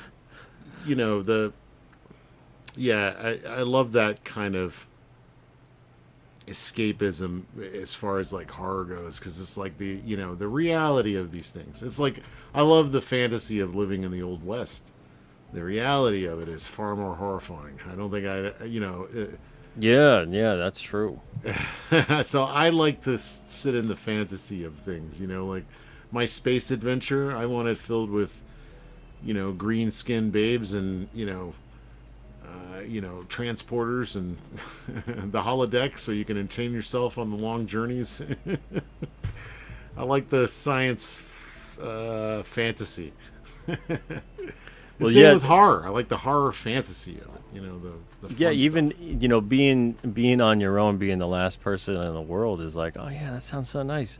Until you got to start doing every single possible thing to make your life and you have no idea how to do it. Well, yeah, like I think about that in regards to homesteading, for instance. Like I often run these exercises in my head of all kinds of various scenarios. One of them is existing in kind of like a scenario where you have to farm your own food. And then I start thinking about, like, okay, to make a loaf of bread, well, you have flour, you have milk, you have sugar, you have all these things. I'm like, okay, well, what if you have to source all these things individually? You gotta have sugar cane or some other kind of way of making sugar. You gotta have cows for milk. You gotta milk them. You gotta process all this stuff just to make a loaf of bread. And that is like a whole other kind of terror, that to me, like the reality of things. That's a true survival horror.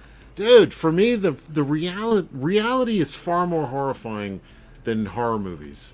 I get a good laugh out of horror in general. I think it's funny, But then when you start really thinking about, like, the books I read when I was a kid, I read this one in school called Hatchet, and it was all about a kid that. Oh yeah. Did you see that one? I read that. Isn't that is that Gary Paulson? Is that the name of the author? Oh, maybe. I don't remember. But yeah, he's on his way to visit like his grandfather or something like that. Yeah, and like then the plane Alaska. goes down. Yeah. Yeah. Okay, that's great. I've never met anybody else that read that, but there's like this whole scenario where he's just a kid. He's got a hatchet that his father gave to him, to take with him, and so that's his only way of doing anything. So he has to find out the hard way about which berries don't make you throw up, and make you sick for days on end, and once you're weak, how do you get food? All these things were like terrifying to me, reading that, the reality of it, animals, the weather, and like, what do you do? Most people would just die. So that kind of thing to me is far more scary than Terrifier, an evil clown. This is why some of my favorite movies are like, this is not one of my favorite, but it is, for just an example, like The River Wild, with Meryl Okay. Streep. Now, Yeah. that's like a whitewater rafting movie. I mean, and in order to make it exciting, they have like these two guys that just robbed a bank, and they take them and as hostage, and they're escaping down the river. But the real antagonist of the movie is the river. Is the so Nature itself. nature itself is the real horrifying element of that. The robbers don't mean anything; they're just something to deal with. The real threat to their life is the river, because they're having to go down the wrong path. It's the faster way, but it's the way more treacherous way. And Meryl Streep sells it. This is gonna suck. It's even like Deliverance. I know there's Yeah. a part in Deliverance, especially where everyone's like, "Oh my god, that thing's the worst." Yeah, but they get through that pretty quick. The rest of what's going to kill them, and that does kill, I think one or two, I forget, of them is nature. Yeah, yeah. I mean, that to me, that uncompromising, unrelenting force of nature is just so much more terrifying. I mean, I grew up Can't in bargain with it. no, I mean, I grew up in Tornado Alley, like in Texas, so or in Louisiana here, where we have floods. So I've had flood. I have a lot of natural disasters that are always around me. I've always been lucky enough to escape major hurricane damage or tornado damage or flood damage, but I've been around it and seen the results of it, and like, oh my god, just the idea of having like not to get too political or whatever, but like having a special ID so that if you don't get it, you won't be able to fly on an airplane.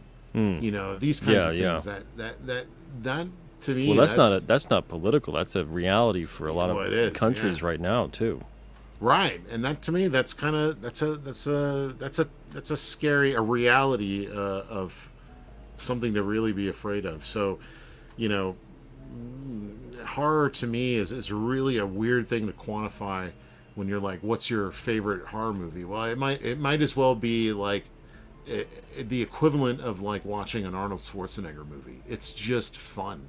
Like, it's not scary in any kind of way. So when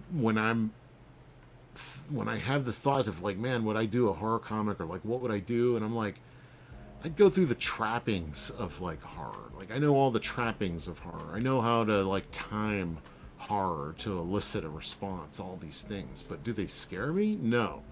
So I think a guy like Junji Ito, I think he's truly afraid of things, you know? Like, I think he thinks about these things, you know? And I think that that's why he's really good at it. I think you almost have to really taste that fear, you know, to understand that fear. To be You got to good at it. confront it, and you got to Yeah. be vulnerable about it to get it honestly in that story. Right, and right. not portray it, because if you just kind of put out there what I think is scary, would this scare people? Yeah. And you're not diving into what absolutely terrifies you, Yeah. and trying your best to be unbelievably honest with it in the story, to a point that you might even be almost revealing too much about your deepest, darkest fear. You know, that's the stuff that's going to speak to other people too, because that's Yeah. when it hits them hard. The other stuff is just, it's almost like fear propaganda, where we're all like, yeah, monsters scary, sharp teeth scary, you know, like that kind of visceral reaction of seeing viscera. But that's such a kind of thing that we play with. I often teeter on this kind of stuff because I think as an artist you should definitely be putting, like, you should almost feel nervous about putting your work out there because of what it says about you. You know, like, it should be revealing. I mean, you should also be salacious in a way in order to move the audience. I think you should be taking these risks. But on the other side of me, like, I like Spawn. You know, I like the stupid guy with all the teeth in Spawn. It's not scary to me, but it's fun, you know. It's fun. Yeah. Yeah, I get it. I get what you're talking about. Yeah. That stuff is fun. That's why I love like monsters and creatures and that kind of stuff within horror, and even the aspect of even the whole idea of these things that are going to eat you and tear you apart and whatever it is. Yeah. You know, it's almost so out of the realm of possibility and reality that it does have this suspension of belief, and it can become a fun thing. But you know, I think you mentioned it before about like the IRS and Oh yeah. Oh my god. yeah, yeah. Way more scary than Freddy Krueger. They don't even care if you're asleep. They're getting you. No. That's it. That's like reality scary. You know, like watching. You know, what's that? I think there's like a German or Russian film about kids growing up in World War II. You know, and being confronted with all that horror. Oh yeah, I mean, yeah. Jesus, that is a horror film. You know. So, yeah, I guess you know. Gosh, man, this is why, like, your average European comic that I read in heavy metal was a horror show. You know, it wasn't because it was so out there and strange, you know, and different, and like they would deal with body horror and like in ways that Americans never did. You know, they would have nudity. And like gross nudity on display often, you know. It wasn't like I come from a world where, you know, I looked at Penthouse comics where it's all bright and colorful and pretty and bouncy and everything, and then you're confronted with European nudity, and it's like, oh my god, you know. That's like the reality of it. Yeah, yeah. It's like they're using it for horror. It's like the lady in the tub coming at you in The Shining. Yeah, yeah. Oh Yeah. god, yeah, terrifying. Yeah, man. Body horror might be. Now that I think about it, body horror might be one of my biggest ones. Like that. That's such a like freaky thing, man.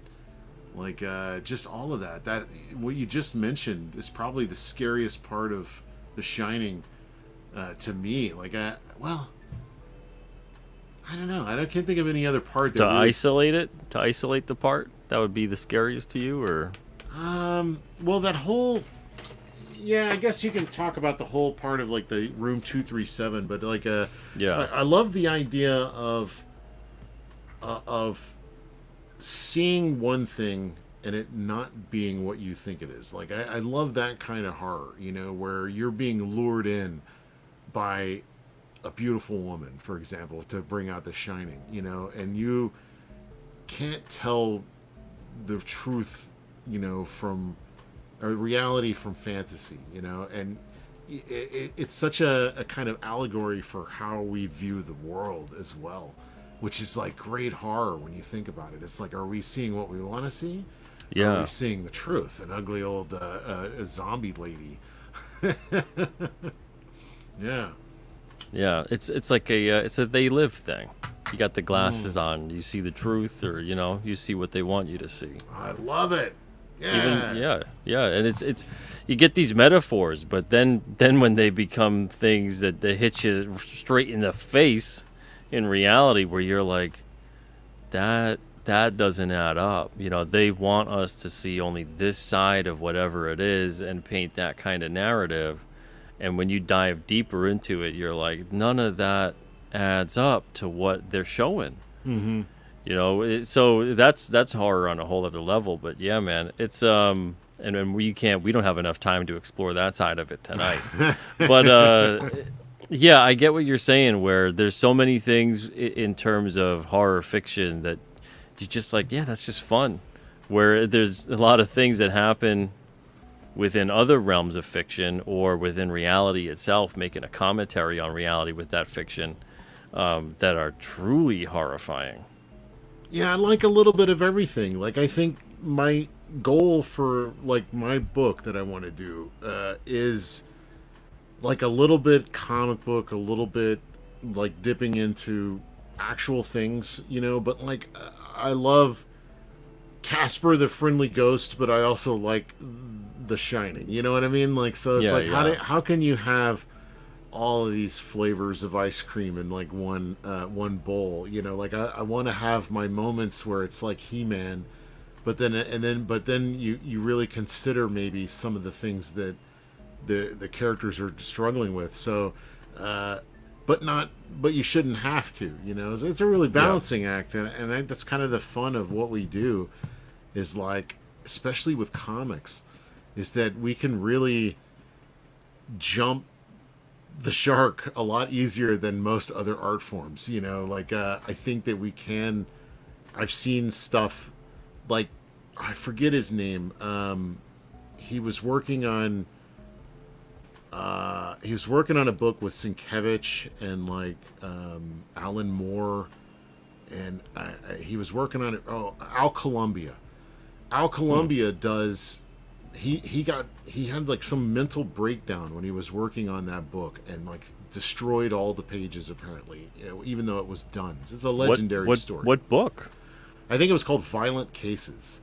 It's a classic book that Alan Moore and Bill Sienkiewicz did, and it was really great. I remember reading it back in the day. I didn't understand any of it, but it was just different and cool. But there's this story about Al Columbia, who's another artist that was going to take over, and he did like the whole thing, but had kind of this, just like Sienkiewicz. Sienkiewicz had kind of an existential crisis as far as his art goes, but he worked it, and he changed what he did, and he became Sienkiewicz that we know today. Al Columbia, it almost destroyed him. You know, he destroyed all the artwork for that book. He didn't want to see it out. I mean, that could be a legend.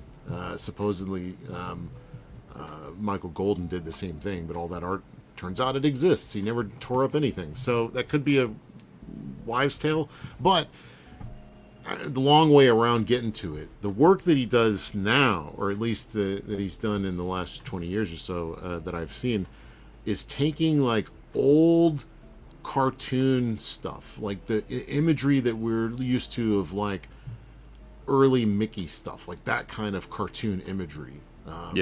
Like the dancing skeleton things, you know, the real bendy and kind of disturbing almost imagery from those early cartoons.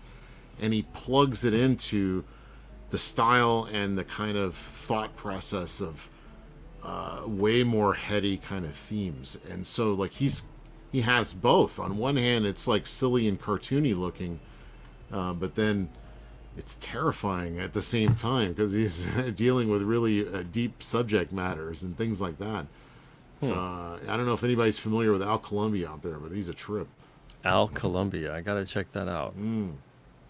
Let's see. Thank you, Kelraiser, for the $4.99. Appreciate that. So the scariest movie I've ever seen was Enemy of the State with Will Smith. His identity was erased by an angry senator and made him a traitor. You ever see that? It's a political thriller. It sounds familiar. Done by Tony Scott. It's got Will Smith and man, who's the other guy? Oh man, he played Lex Luthor in Superman. Spacey? No, the original. Gene Hackman. Gene Hackman, yeah. Interesting. Yeah, that's kind of like what I was getting to. Like that kind of thing, that's scary, you know. That's like the net with the girl from the bus. Yeah. That's a little silly because that was pre-internet, you know, and they're making up all their computer logic. It's really that movie's silly. Tough to watch, especially now. I liked it a lot. I was sweet on Sandra Bullock, so I was going to watch any Sandy movie, and but yeah, and it was fun because the computers and everything was all new. Like what's that one with hackers?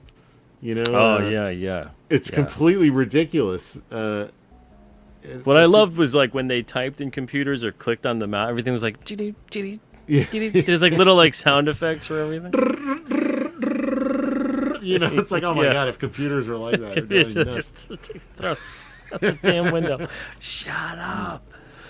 But yeah. No, that's I definitely am familiar with the title of it. I got to man, I probably didn't check it out because Which one are we talking about? Enemy of the State. Oh yeah, that's an action movie though. That's Tony Scott, man. So it has. That kind of sounds also like that Eagle Eye Shia LaBeouf movie also. Oh, that wasn't bad. Yeah, it's a similar tone actually. Yeah.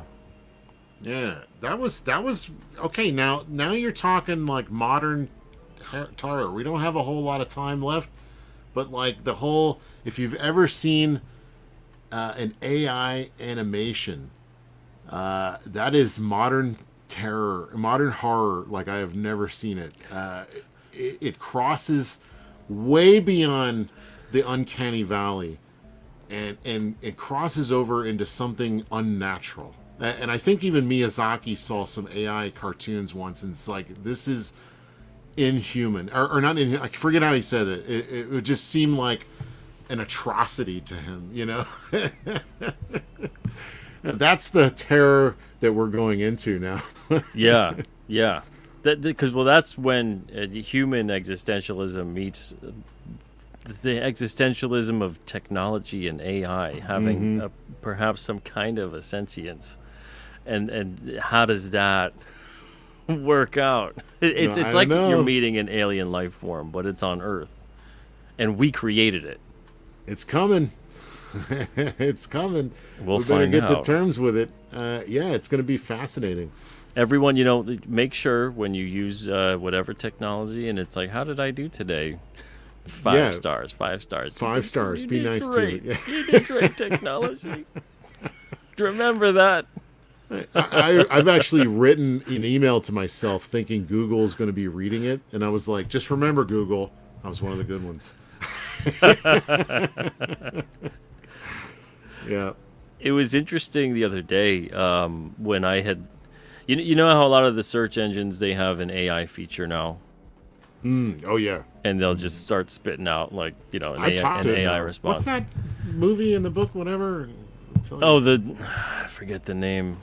Is it just like Her or something like that? Or, oh yeah. I don't know. Yeah. Joaquin Phoenix, right? Is that what you're talking about? The one with he's got like an AI that eventually is leaving him. Oh yeah. No, I was talking about how I just type into Google now as a conversation. I'm like, what was the name of that movie with Joaquin Phoenix with the thing, and it'll answer it, and it'll have like a little clip from some conversation or whatever that answers my question. It's yeah, I was gonna say I was surprised that the AI had a kind summary of Alterna, a kind description of us, and I really didn't think that would have happened based on how many crazy, horrible, awful things have been said about Alterna and myself. And it was interesting to see the AI saying something along the lines of that we're a publisher that puts that thinks of the welfare or something like that, to that extent, of the creators and readers. That like we put them first. It must and I was work like a sound, like you ever see those word clouds where you can have one made about you, and it scours the internet. And it makes like the words that are most associated with your entire online history will be much bigger in the word cloud. So like, if it was to look at me and creative came out on the net more than almost anything else, then that's going to be the thing that pops up the biggest. So maybe AI currently works just kind of similar to that. So that's actually a good sign, is that there's more positive things out there. And there should be, if it's taking into account all of the scope of it. Right. But that's what I thought was pretty interesting, because within sometimes it's depressing seeing some of the stuff. I look up my own company just to see how things are going or whatever, and I see like one of like the fifth or sixth result is some stupid crap from some idiot from 2018 or whatever, and I'm like, give me a break. It just, is there a way to take that crap off? It's ridiculous. I think there is. But I don't know. Yeah, but I was like, I see you AI trying to give me a little bit of an olive branch there, or make it so I'm not suspicious of you. That's for all those 5-star reviews you gave it. That's why. Yeah. I'm watching you. We'll have a truce for now. Yeah. Man, oh man. Everybody, yeah, we're going to be going to Spaceman. Everybody, thank you guys so much for being here tonight. Really appreciate it. It was a fun show. We went all over the place with the horror stuff. I didn't think we were going to get a chance to talk about some of the realistic aspects of horror, but we went everywhere. This was great. It's an interesting subject. Yeah. It goes deep. Absolutely. Thank you guys in the chat, obviously. And Kelsey, thank you so much, man. Really appreciate it. And, Jasper, thank you so much for the 1999. Says, cheers, Pete and Kelsey. Thanks for being here on a Sunday. Y'all should collab exclusively with each other on Shank and King Cryptid. Hey. Oh, yeah. I think they might fit well together. There's some cryptids in mine, sort of. Yeah, you never know. That would be fun. But, yeah, absolutely. And Kelsey, again, thank you, man. It was great. Always great having a conversation with you about anything and everything. Really appreciate it. It was fun, man. Thanks for having me. Yeah, no problem, man. And again, thank you guys in the chat for being here as well. 110 of you. Make sure you're subscribed. Give a like if you enjoyed the show. Ring the bell for notifications, all that stuff. Even if you think you're subscribed, check. Make sure you are, because we've had people over the past week saying, I thought I was subscribed. I had to resubscribe. So make sure you're subscribed. There's a lot more conversations, interviews, all that kind of good stuff coming up. The next 2 months are booked. So I got no extra room. No extra room. We got a lot of great shows coming up. Thank you guys so much. Appreciate it. Everybody take it easy. Have a great night and an even better tomorrow. See you guys. Much like my belt, no extra room.